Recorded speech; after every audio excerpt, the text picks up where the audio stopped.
कभी किसी को अपनी खामोशी की आदत ना डालो, क्योंकि जब तुम बोलोगे तो वो तुम्हें बदला हुआ कहेगा।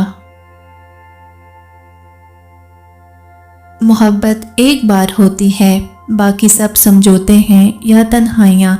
बस दिल समझौते को भी मोहब्बत समझ लेता है। जिंदगी को जीने का हुनर हमेशा दुख सुख सिखा देता है, खुशी तो सिर्फ बुलावा देती है।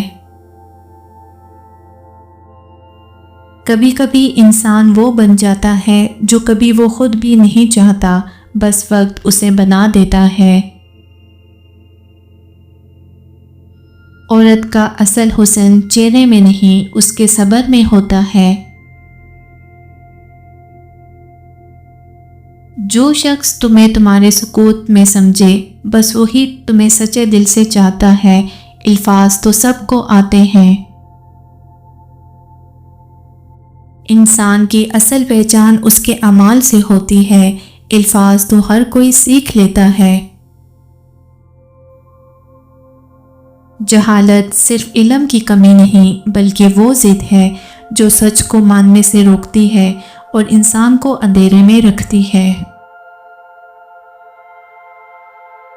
कामयाबी का रास्ता हमेशा सवालों से निकलता है।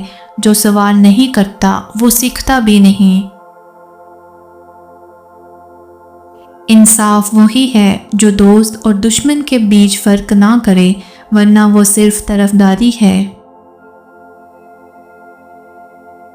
खौफ हमेशा कमज़ोर को काबू करता है, लेकिन अक्लमंद खौफ को पहचान कर उसे अपनी ताकत बना लेता है।